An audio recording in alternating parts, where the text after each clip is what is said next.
Mrs. Celine's breath was hot against Amara's ear as she cornered her in the kitchen. The 14-year-old girl pressed herself against the cold tile wall, her heart hammering so hard she thought it might burst through her chest. "You will regret living in this house," Celine whispered, her voice dripping with venom. Her perfectly manicured hand rose slowly, almost theatrically, as if she wanted Amara to see it coming. Amara squeezed her eyes shut, bracing for impact. The slap landed hard across her left cheek, the sound echoing through the empty kitchen like a gunshot. Stars exploded behind her eyelids, and tears sprang immediately to her eyes. Her face burned with both pain and humiliation. Before Amara could even process what had happened, a voice cut through the tension like a knife. "What's going on here?" The voice came from the doorway, calm, but carrying an edge that made even Celine freeze. Amara's eyes snapped open, her vision blurry with tears. Standing in the kitchen doorway was a figure she couldn't quite make out yet, backlit by the afternoon sun streaming through the hallway window. Her cheeks still throbbed, and she could taste blood where her teeth had cut the inside of her mouth. 3 months earlier, life had been completely different for Amara. Her father, Mr. Kofi Mensah, was everything to her. After her mother died when she was just 7 years old, Kofi had raised Amara alone, working double shifts at the hospital where he was a nurse to make sure she had everything she needed. He braided her hair, even though his fingers were clumsy at it. He learned to cook her favorite meals, jollof rice with extra peppers, just the way she liked. They were a team, just the two of them against the world. But Amara could see the loneliness in her father's eyes sometimes, especially on weekends when other families walked past their house together. One Sunday after church, Kofi met a woman named Celine at a community event. She wore a cream-colored dress and had a smile that seemed to light up the entire room. Celine was elegant, soft-spoken, and she quoted Bible verses with the ease of someone who had memorized them since childhood. Within weeks, Kofi was smitten. "She's like an angel, Amara," he would say with a dreamy look. 2 months of whirlwind romance passed, and Kofi proposed. Celine said yes immediately, tears of joy streaming down her face.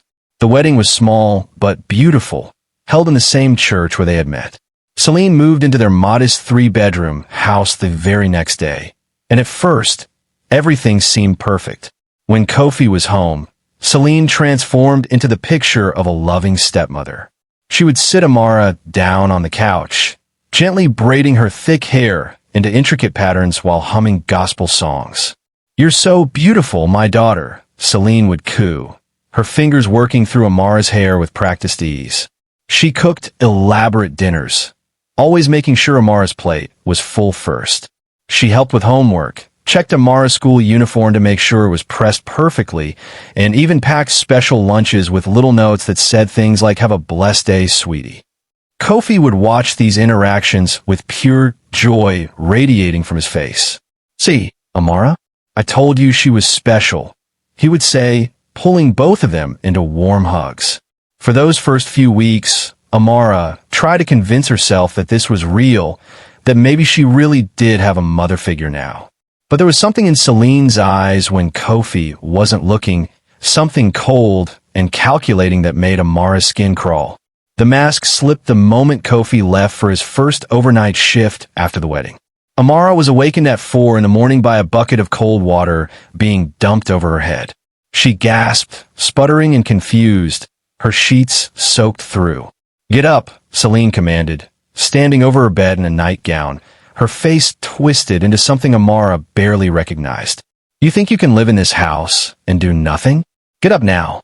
Still dripping and shivering, Amara was forced to her knees with a scrub brush and a bucket of soapy water. "Scrub every floor in this house," Celine ordered, her voice ice cold. "And if I find a single spot you missed, we'll start over." Amara scrubbed until her knees were raw and bleeding through her thin pajamas. Her hands cramped around the brush, and tears mixed with the soapy water on the floor. By the time the sun rose at 6:30, Amara could barely stand. She collapsed against the wall in the hallway, her whole body trembling with exhaustion. Celine stood over her, watching with satisfaction. Then she leaned down, her mouth close to Amara's ear, and whispered the words that would haunt her. "Tell anyone about this, and I'll make him send you away. You'll end up in an orphanage." At school the next day, Amara could barely stay awake.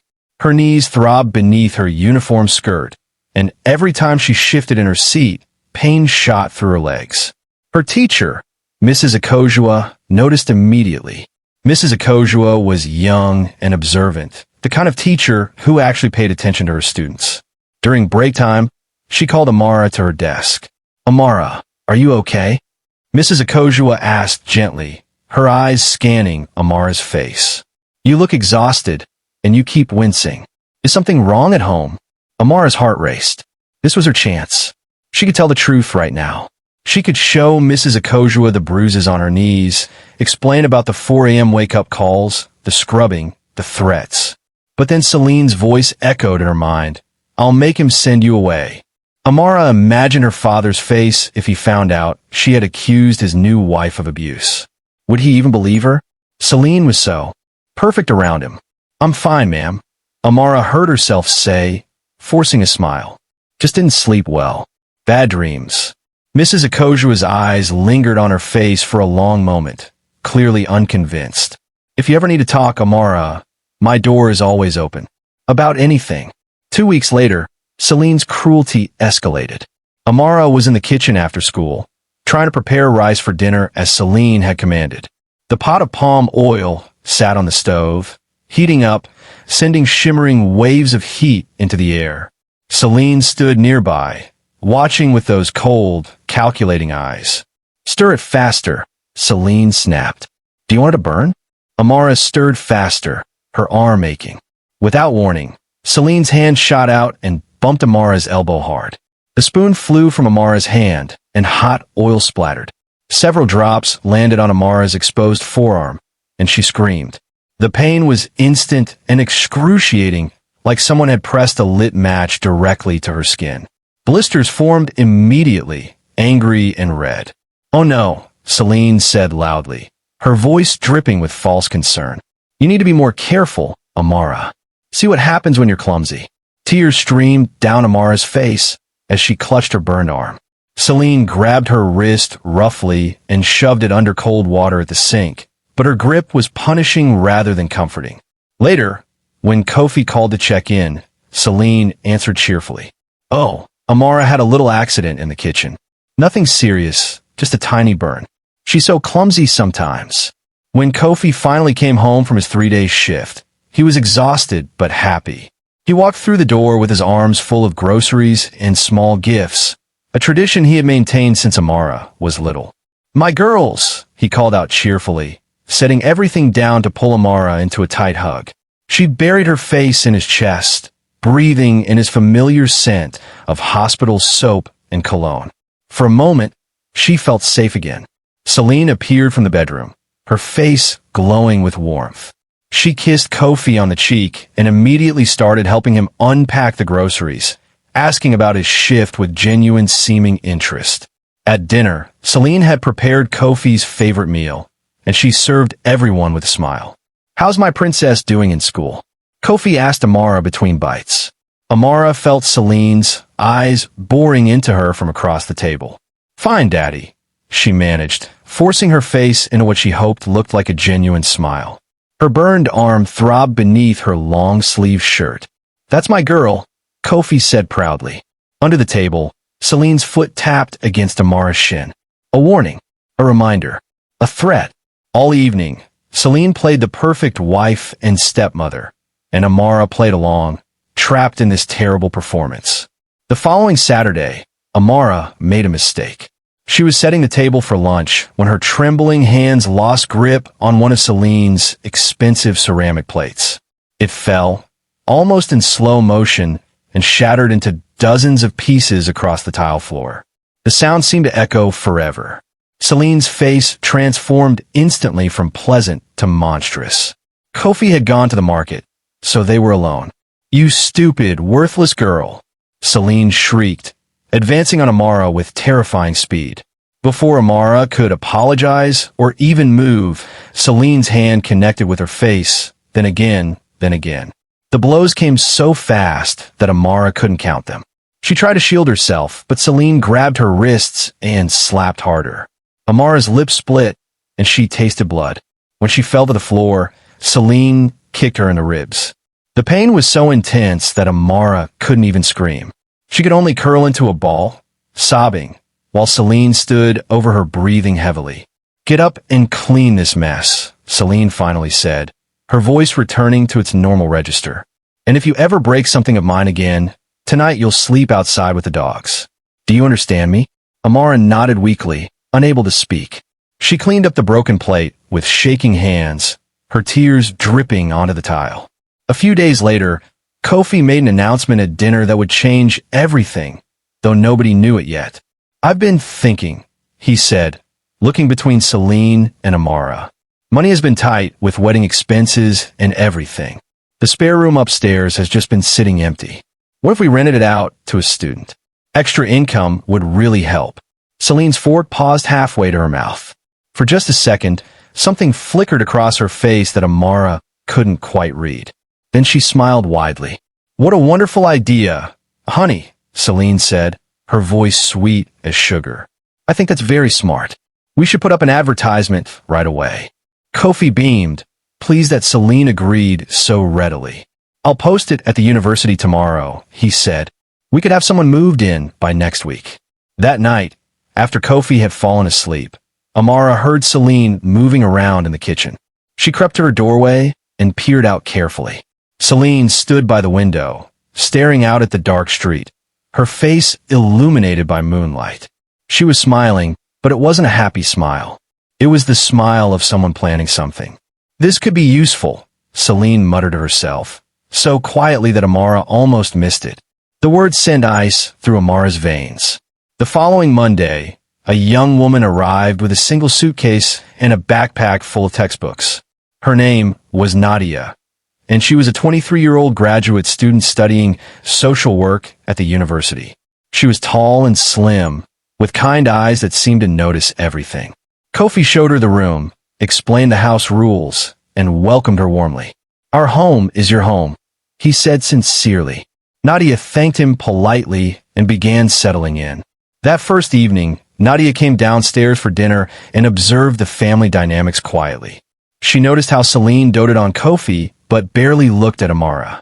She noticed how Amara flinched slightly whenever Celine moved too quickly. She noticed the barely healed burn on Amara's forearm, and the way the girl pulled her sleeves down to cover it. After dinner, Nadia excused herself to study in her room. But around midnight, she heard something that made her sit up in bed. It was the sound of soft crying, muffled but persistent, coming from somewhere else in the house. She pressed her ear to the wall and realized it was coming from Amara's room next door. The crying went on for nearly an hour before finally stopping. Nadia lay awake for a long time after that, staring at the ceiling, her mind working. The next morning, Nadia woke at 5:30 to study before her early class. She came downstairs to make coffee and froze at what she saw. Amara was on her hands and knees in the living room, scrubbing the floor with a brush. Her movements were mechanical, exhausted. She was still in her pajamas, and her eyes were red-rimmed from crying. It was barely dawn. "Amara," Nadia said softly, not wanting to startle her. "What are you doing up so early?" Amara's head snapped up, terror flooding her face. "I'm just cleaning," she said quickly. "I always clean before school." Before Nadia could respond, she heard footsteps on the stairs. Celine appeared, wrapped in an elegant robe, her face a mask of cold displeasure. "Good morning, Nadia," Celine said, her voice pleasant but her eyes like chips of ice. "I see you've met our early riser. Amara loves to help around the house. Don't you, dear?" Amara nodded quickly, not meeting anyone's eyes. Nadia opened her mouth to offer help, to say something, anything. But Celine stepped forward, positioning herself between Nadia and Amara. "I appreciate your interest in our family," Celine said, her voice dropping to a tone that was unmistakably threatening despite its quiet delivery. "But I think it's best if you mind your business. We have our own way of doing things." Later that day, after Kofi had left for work and Amara had gone to school, Celine cornered Nadia in the kitchen. The pleasant mask was completely gone now, replaced by something ugly and dangerous. "Let me be very clear with you," Celine said, standing too close, invading Nadia's personal space. "What happens in this family is none of your concern. You are a tenant. You pay rent, you stay in your room, and you keep your observations to yourself. If I hear that you've been spreading rumors or asking questions, I will make sure you regret it. Do you understand?" Nadia met her gaze steadily, showing no fear despite her racing heart. She had worked with abusers before in her social work training. She recognized the tactics, the intimidation, the gaslighting. "I understand," Nadia said calmly, nodding slowly. Celine seemed satisfied and turned to leave. But what Celine didn't know was that Nadia's hand was in her pocket, and her phone was recording every word. As soon as Celine left the kitchen, Nadia stopped the recording and immediately sent it to her secure cloud storage account. She also sent a copy to her supervisor at the university with a brief message documenting potential abuse situation. "We'll update." If Celine thought she could intimidate Nadia into silence, she had seriously underestimated who she was dealing with. Over the next few days, Nadia became more strategic. She purchased a tiny wireless camera online, the kind used for home security, no bigger than a button. When everyone was out of the house, she carefully installed it in the hallway outside Amara's room, hidden in the decorative molding where no one would think to look. The camera had motion activation and night vision, and it streamed directly to an app on her phone. The very first night, the camera captured something horrifying. At 2 a.m, it recorded Celine dragging Amara out of bed by her hair, screaming at her about a glass that hadn't been washed properly. The video showed Celine slapping Amara repeatedly while the girl sobbed and begged for forgiveness. Nadia watched the footage on her phone, her hands shaking with rage and grief. She saved it immediately, creating multiple backups. Over the following week, the camera captured more incidents. Celine forcing Amara to stand in a corner for hours as punishment. Celine withholding dinner. Celine twisting Amara's arm behind her back and threatening worse if she ever told her father. But one evening, something strange happened. Nadia was reviewing the footage when she noticed something chilling. In one clip, Celine stopped mid-rant and turned slowly toward the camera's location. Her eyes narrowed. She stood completely still for nearly 30 seconds, staring directly at where the camera was hidden. The next day at school, Amara's exhaustion finally caught up with her. During her math class, she simply slumped forward onto her desk and didn't wake up when the teacher called her name. Mrs. Akojua rushed over, alarmed, and found that Amara was breathing but completely unresponsive from sheer exhaustion. The school nurse was called, and when she examined Amara, she found bruises on her arms, the burn on her forearm, and signs of severe malnutrition. "This child is not being properly cared for," the nurse said firmly. "We need to call her parents immediately and possibly social services." Mrs. Akojua felt her worst fears confirmed. She had suspected something was wrong for weeks, but Amara had always insisted everything was fine. Now, with Amara unconscious from exhaustion in the nurse's office, there was no more denying that something terrible was happening. The principal made the call to the Mensa home. Celine answered on the second ring. "Oh my goodness," she gasped when she heard about Amara's collapse. "I'm coming right away. Thank you so much for calling." She arrived at the school within 20 minutes, wearing a modest dress and an expression of deep concern. But as she walked into the nurse's office, her eyes held a promise of retribution that made even Mrs. Akojua shiver. Celine put on the performance of her life at the school. She rushed to Amara's side, who was now awake but weak, and stroked her hair with apparent tenderness. "Oh, my poor baby," Celine cooed, her voice breaking with emotion. "I've been so worried about you." She turned to the nurse and teachers with tears in her eyes. "Amara has been having such a difficult time adjusting," Celine explained, dabbing at her eyes with a tissue. "She's still grieving her mother, and sometimes she acts out. She refuses to eat properly at home.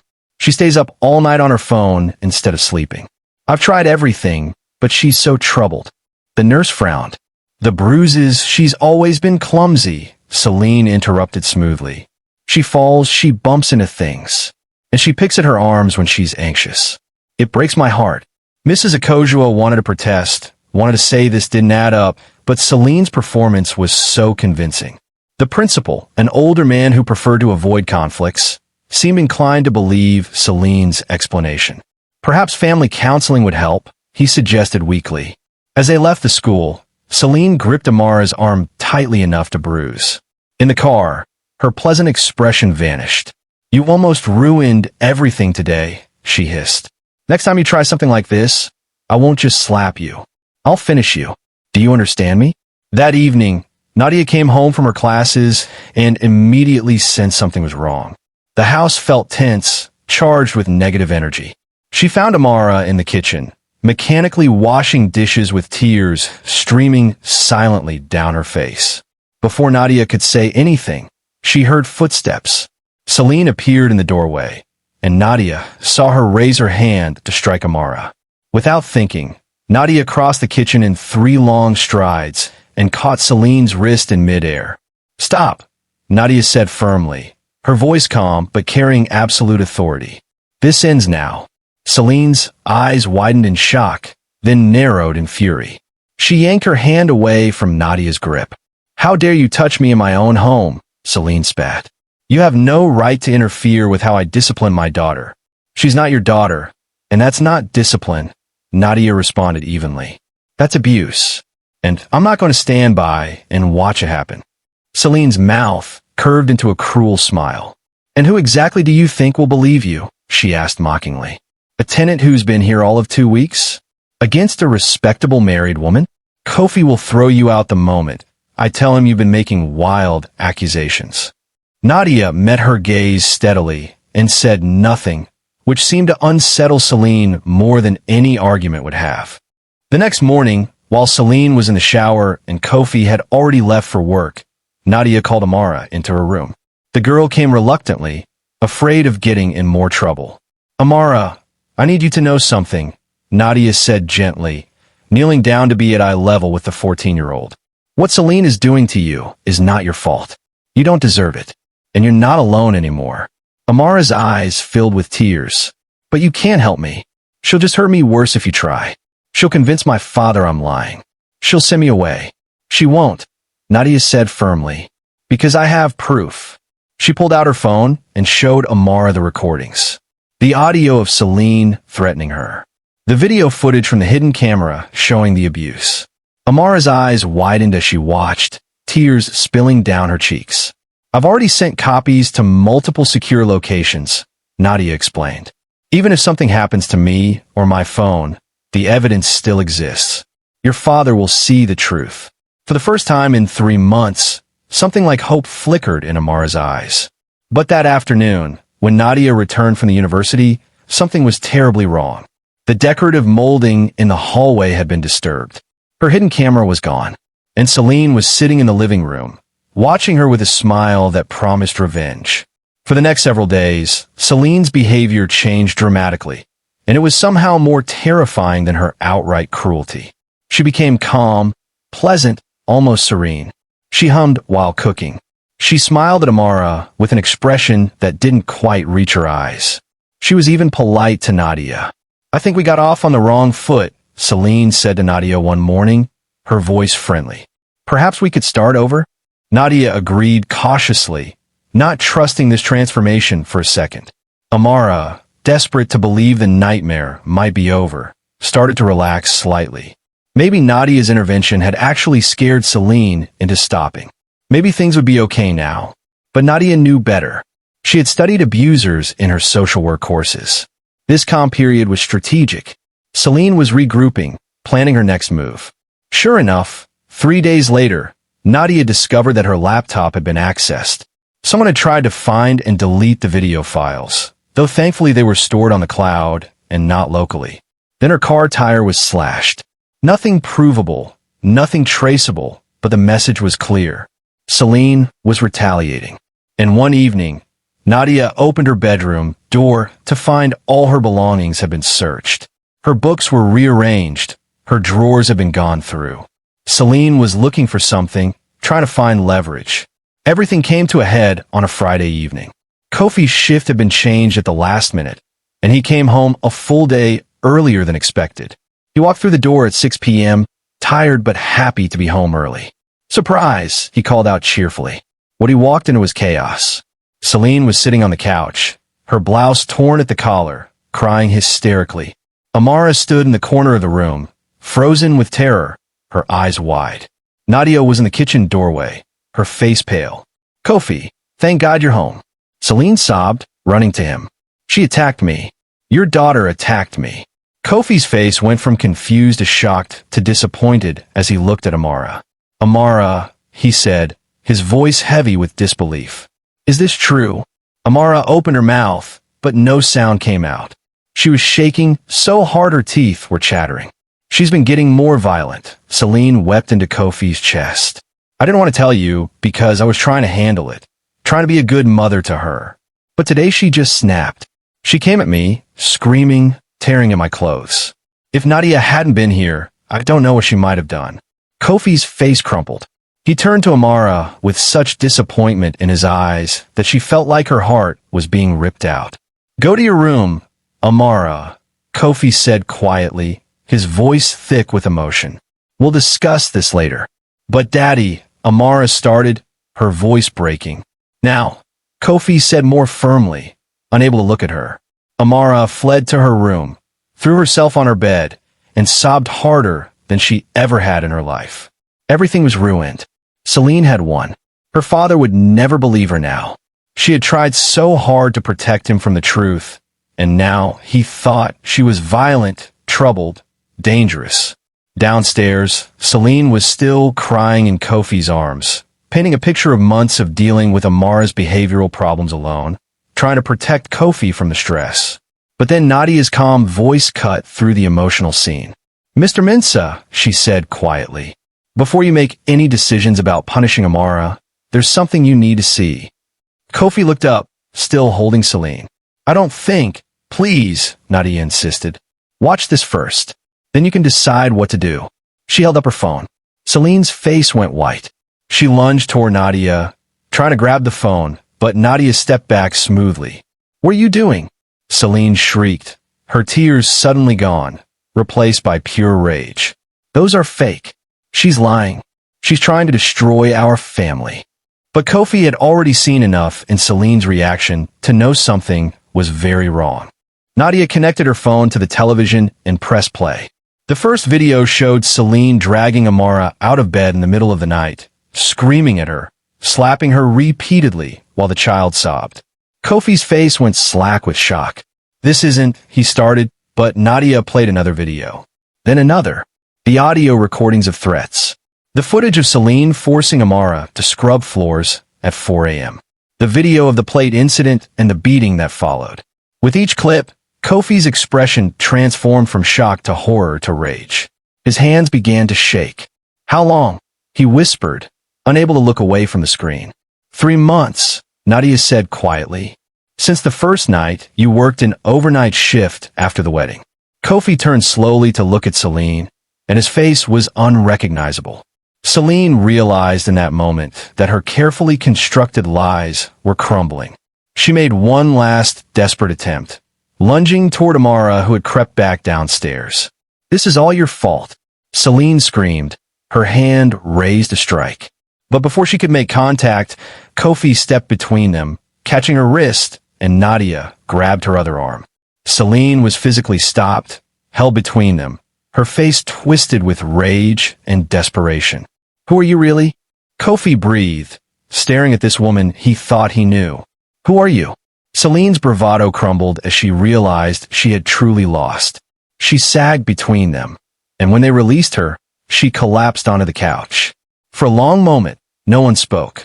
Then, in a voice barely above a whisper, Celine began to talk. "I couldn't have children," she said, staring at the floor. "Years of trying, years of treatments. Nothing worked. When I saw you at church with your daughter, I was so jealous I could barely breathe. Here was this man, this widower, with a beautiful child, and I had nothing." Kofi said nothing, his jaw clenched. "I thought if I married you, I could be a mother. I thought I could love her. But every time I looked at Amara, all I felt was rage. Rage that she had a father who loved her, that she existed when my children never would. Tears streamed down Celine's face, but they were tears of self-pity, not remorse. "But there's more you need to know," she continued, her voice dropping lower. "Something I've never told anyone." She looked up at Kofi, and what he saw in her eyes made him step back. "I knew your first wife, Kofi. Before you met her, I knew her. We worked at the same hospital years ago." Kofi's face went pale. "And her death," Celine whispered, "was an accident." The room seemed to freeze.